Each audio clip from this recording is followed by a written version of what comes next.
Hello, everyone, and welcome back to the YouTube channel.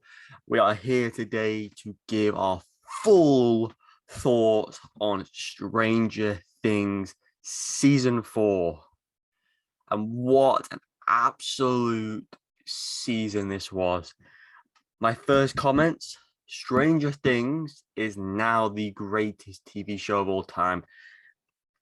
And I think I'll stand by that. Once I've watched Breaking Bad and The Boys and Umbrella Academy and those sorts of shows, I still believe this will top everything. It's the best show of this year, topping Peacemaker and Yellow Jackets and all those other shows I've enjoyed. It was magnificent.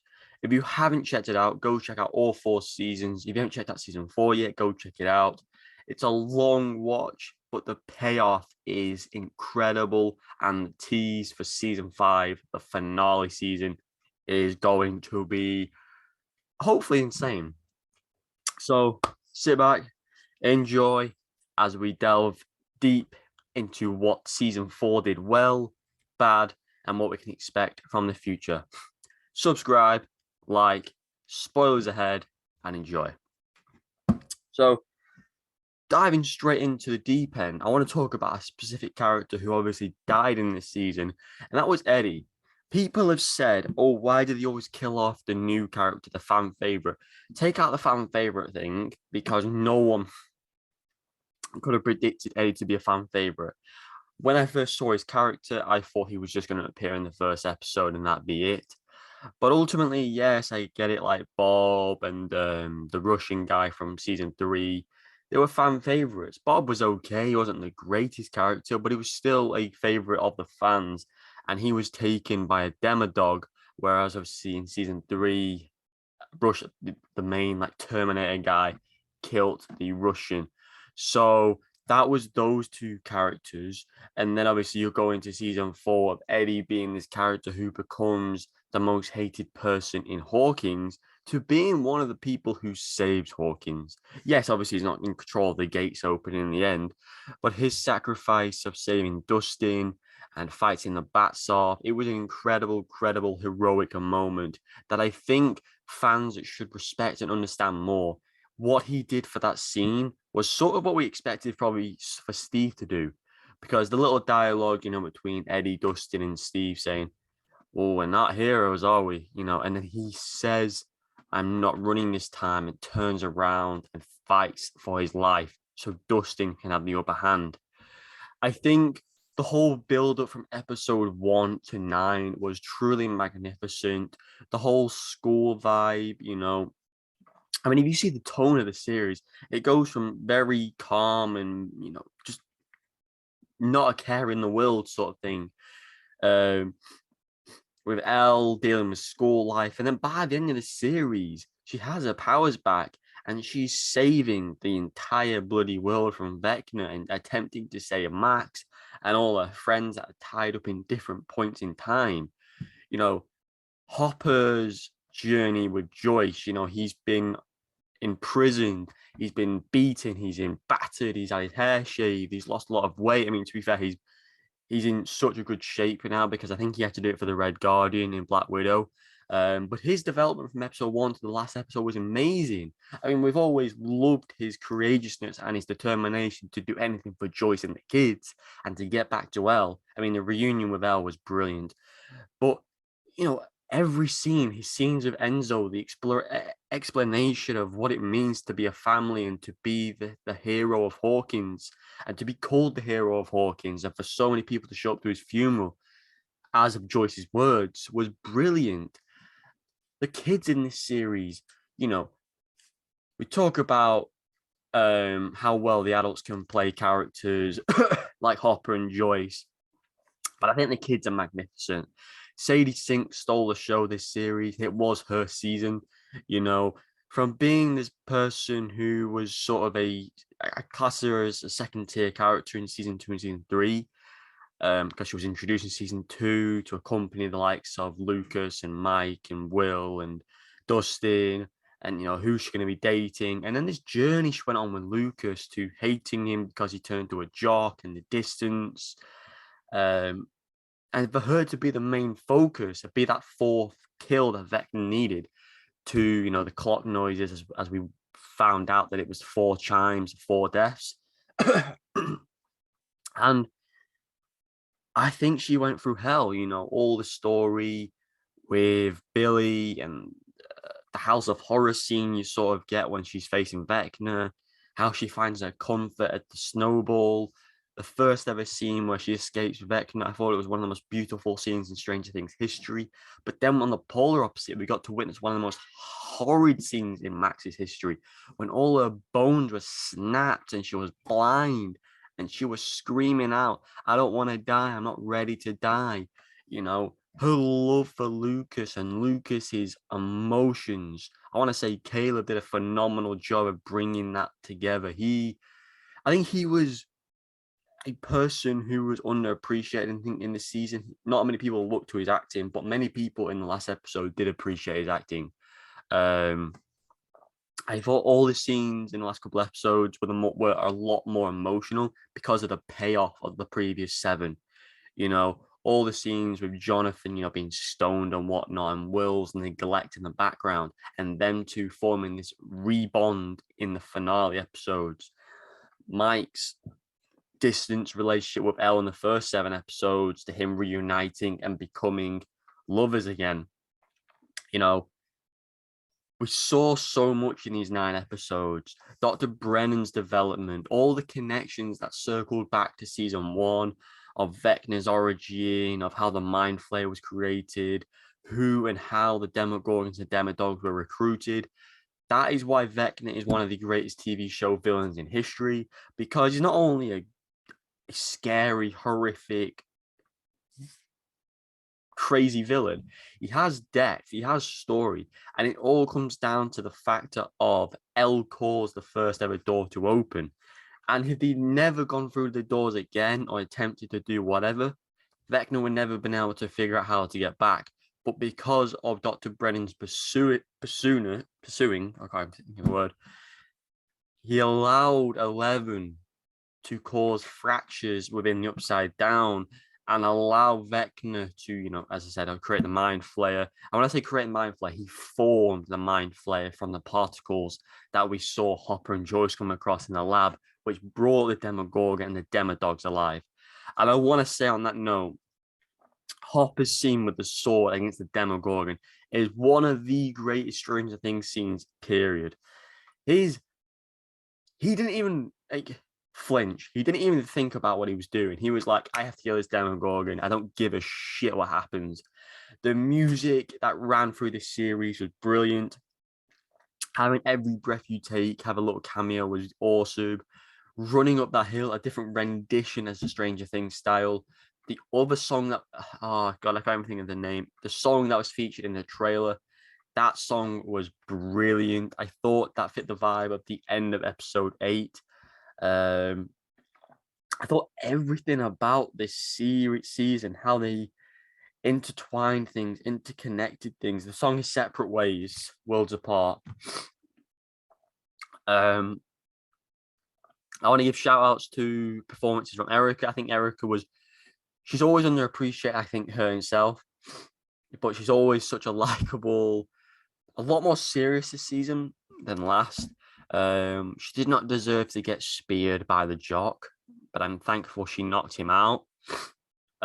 Jason is one of the worst parts ever about Stranger Things. I understand they had to bring someone in to sort of, complicate things for the kids and the adults and whatnot, to cause issues. I do push Eddie to go further and better, and for Dustin to be more protective, and Lucas's fighting back was brilliant. But what I'd say, Jason punched Lucas. He smashed him around the head with a vase. He strangled him. Didn't really affect Lucas. But then Lucas throws 3 punches and Jason's knocked out. So I think that was a big issue in my part. I think they left certain scenes like Steve, Robin, Nancy being strangled by the vines too long. And in theory, they probably should be dead. But because of them not going back to the scenes too quick, they could play on that. I think My biggest pet peeve with the series is Max. What I love about the scene is you see Elle's not human. No one that isn't human would have brought Max back in the state she was in. Because you think about it, all her arms, her legs were snapped. She was in, she's paralyzed. She's never going to be able to walk again. In theory, you can't repair full on. I mean, it depends how bad the snap is, I suppose. She's blind. She was obviously bleeding from her eyes. And I'm just thinking, like, Elle doesn't see that she's gonna be she's in a coma now. She may never wake. She may never walk again. She may never use her arms again. She may never see again. And I think it's a horrific choice from Elle. But I also think the Duffer brothers should have made a better choice. I think a main character should have died. I think that's where Stranger Things has failed, in my opinion. It's like one flaw, you know. Every show has flaws. That's the reality of it. It's cool killing characters off like Eddie or, you know, all these side characters who were killed in Vecna's path. But I still think a main core character should have died. And I think they are leading towards Elle being the one to die. I think Elle is going to be the one in season 5 to maybe the one who has to die. So all the number people have to die. So 1, 11, and everything connected to the Upside Down has to die. I think that's the ultimate ending, but I'm not even going to speculate on theories yet because the season has only just ended. A couple of more weak spots for the first 7 episodes, as I've spoken about in my episode reviews and volume reviews. Mike, Will, Jonathan, Argyle. They didn't really do much in the first 7 episodes, but they did make up for it in the final 2 episodes with reuniting these with Elle, bringing their stories back full circle, having a good time. They weren't poor, but they were just so underutilized, in my opinion. It was more just about freaking Mike crying because he doesn't think he loves her. But yeah, connections throughout the series, tying things up, direction, writing, absolutely everything about Stranger Things is beautifully written and put together. As I said, a couple of issues, but they can be overlooked because, yes, I'm glad Sadie Sink will continue in season 5. I don't know how and what state she'll be in. Maybe when we return, she'll be in a wheelchair and she'll be blind and she will never be able to walk again. So making her involvement in the next season irrelevant in many ways. I think Will is going to be a huge and pivotal main character in the final season. I think him and 11 will be the main two. And I like how they sort of played on that. Now Will's back in Hawkins. He can feel Vecna. He knows Vecna's still alive. He knows season 5 is going to be on an all-out war, and then maybe an even bigger bloodbath in season 5. We saw all the doctors and military and all the casualties that were lost in the natural disaster as it was.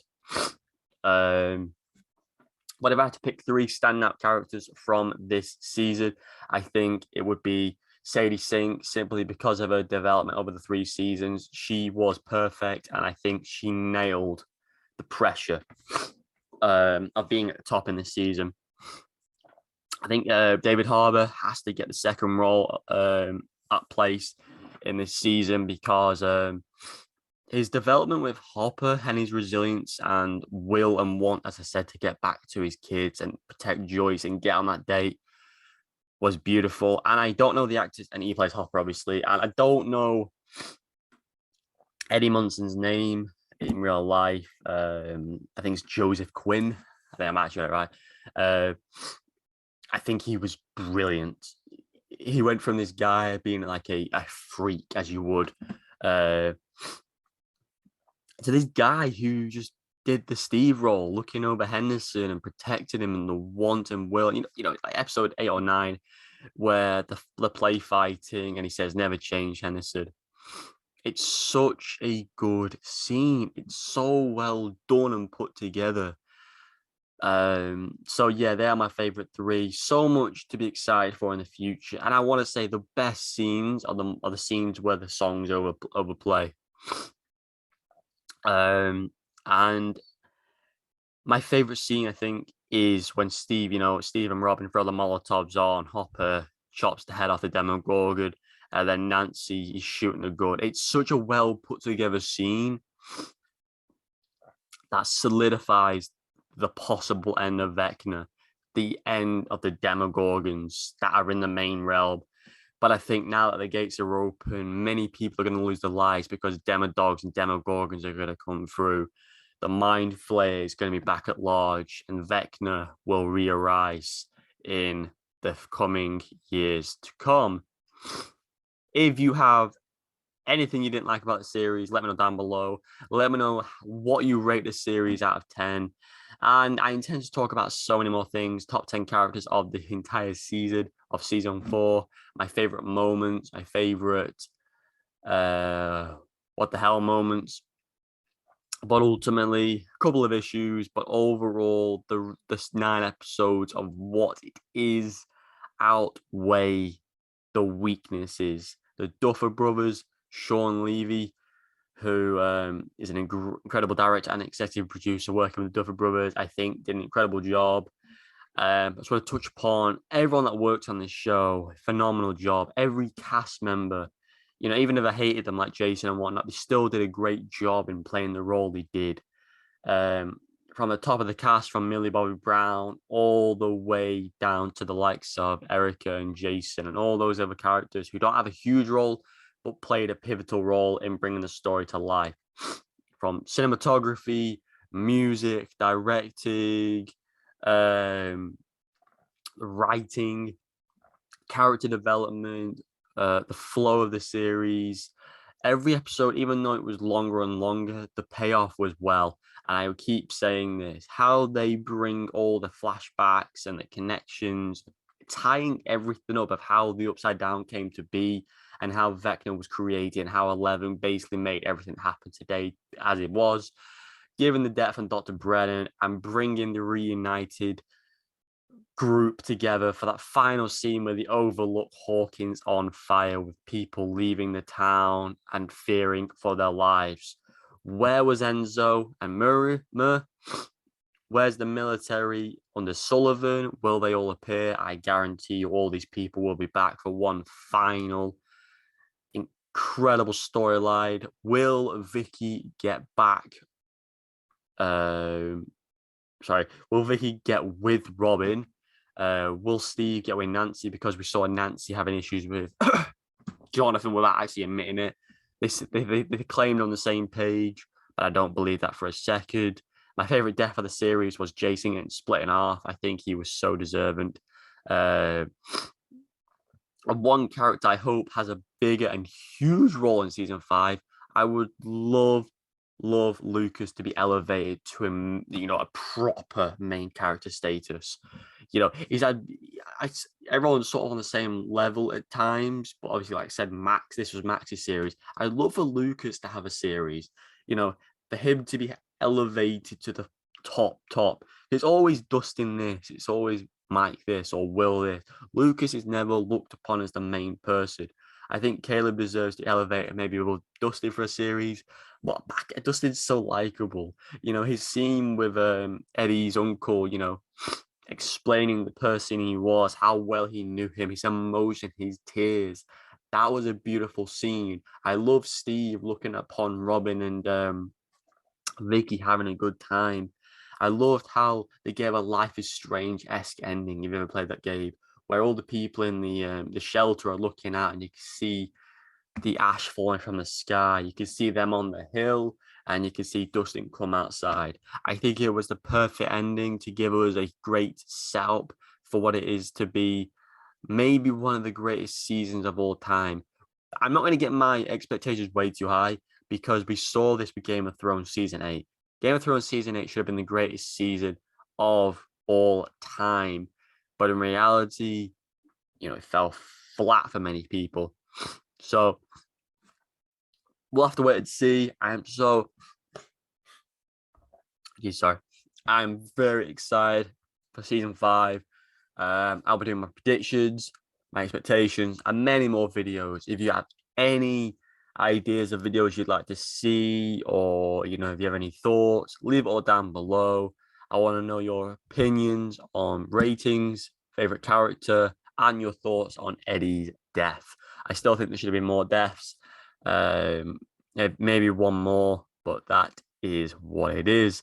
I hope you enjoyed this review, maybe quite lengthy, but I just wanted to dive into everything I thought about the season because I think it is in many ways phenomenal. I'm not going to say perfect because I did say a few issues, but I'm going to give it a perfect 10 out of 10 because I can overlook the issues because I can accept what they are.